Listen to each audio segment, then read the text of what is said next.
Program Coordinator with the City of Jackson Parks and Rec, Julie Weisbrod. Hi, Julie. Hi. Thanks for having me. Yeah, good to see you. Welcome back. Thank you. So we're all using the excuse that the weather's been so cold and wet that we haven't been out and about, but we can't say that anymore. We cannot. And even though it was kind of nasty for our very first one on May 3rd, there was 24 people that showed up. And it was kind of a cold, misty day last, was it Tuesday? Tuesday the 3rd, yep. So walk, roll, and stroll. You and the ARP rolling out this program again this summer. Tell us about it. Yeah, actually this is really just kind of a revitalized program because the Walk Jackson has been around for quite a number of years, I think from maybe 2009 on.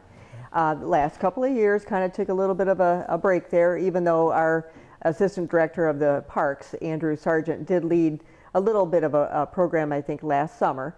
But we decided, just in some of my other kinds of initiatives that I've done throughout my career, we decided between the AARP and the City of Jackson to let's call this a walk, roll, and stroll so that it's more accessible to anyone, like all ages, all abilities. So if people need to use a wheelchair or a walker or, you know, little stroller. kids. Yeah, stroller, yep. So we just decided let's call this a walk, roll, and stroll and just kind of, I think a lot of people are taking the pandemic to kind of, you know, upgrade some things. And yeah, so I was really excited to have 24 people show up because we had lots of phone calls. Is this still going to happen? And why not? Next week is the second of the two each month. Yes. Okay, so next week it's a different location too, isn't it? Yes, it's at the Cascades. Okay. And so just at the Ellis Sharp Park, many people, I asked people to raise their hand if they had seen the newer sidewalk and bridge, and only 3 hands had gone up. So that's, I decided to take that route and kind of showcase, you know, that new bridge, and lots of people were excited, which I'll have to send a picture over because I did get them all on the bridge and got a picture.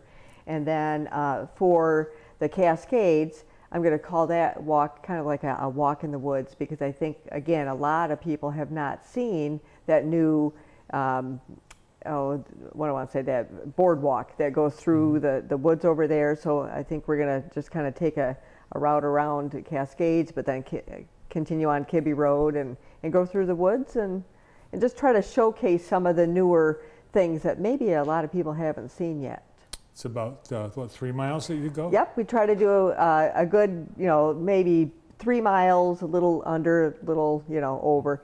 But my plan is really to kind of have a loop or whatnot. So again, if somebody is coming in a wheelchair or a walker, maybe a stroller even, that they could maybe do a loop, maybe get a good mile and a half in, and then if they want, they might be able to just kind of head back to the starting position and then you know, move on to the next. Go once, twice, or 3 times around. Yes, yes. All right. Now you've got a lot of things that now the summer's upon us.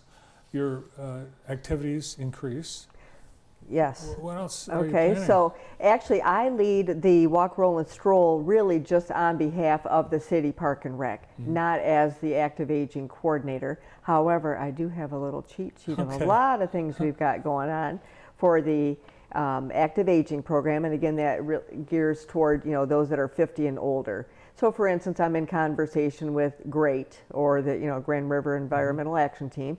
So I believe on June 22nd we're going to do another kayaking event, which went over quite well. It took a little talking people into it, but we had 15 people last fall, and so I've had people asking again. So anyway, we're going to do another one of those. I have paddle boarding on our docket there to look into all that. We have, for instance, this Friday we have origami craft through our Worth a Try events, and that's going to be... Get your fingers moving. Yes, yeah. Yes, get your fingers going. Because it is a Heritage Month for Pacific Islanders and whatnot. So Jackson College is providing that craft, and it's going to be at the Jackson Y. So that's on Friday the 13th, and then we have... Sorry, we have a Friday the 13th this Yes, we month. do. Yes. And yeah, then we also have social media training. Again, Jackson College is going to provide that training, but we're going to use the computer lab at the Carnegie Library. So that'll be on the May 20th. Okay. Yeah, so we have just kind of a lot of things. So you're going to get seniors on TikTok? Oh yeah, maybe. Okay. Yeah, if I learn how to use all that. No. So yeah, this particular one's going to be on Facebook. So, yep. So we have that, and then we have the Detroit Princess River Cruise. That'll be, we just rolled out that trip this morning, and so that'll be July 7th. So if people want to go on our Facebook and website, I just updated all of that before Nice. I got over here. Have you been on the Detroit Princess? I have not. Oh, it's pretty cool. Good. Yeah. Yeah, I think it'll be really neat. Yeah. So, So you go everywhere. we do, yeah. You used to take some really long distance. As a matter of fact, this September is going to be the trip to Maine, and that's going to be a week-long trip. It was supposed to be back in 2020, and then you know how all that Yep. went. So I guess I get to be now the lucky one to go on that whole week-long trip. That will be a lucky thing to do. And we are taking 2 buses, just because we had so many people on the waiting list. So, but sorry, that's full. Sorry, it's full. So yeah, so really with active aging, we try to do, you know, not just physical activity, but emotional, social, intellectual. So we're really partnering a lot with Jackson College, the Jackson District Library, the YMCA, you know, things like that. Just try to make a more comprehensive, fun. So Yeah. people don't miss the next opportunity to Maine or wherever. They need to be it's like checking your website. Yes, they do. Yeah.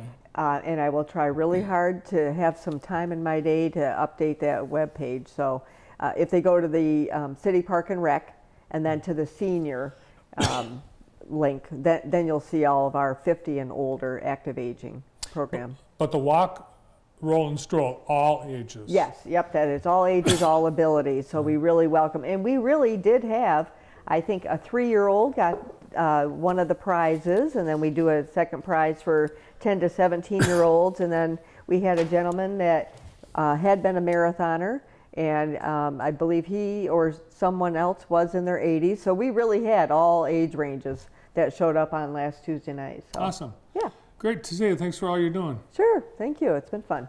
Active Aging Program Coordinator for the City of Jackson Parks and Rec, Julie Weisbrod. Thank you.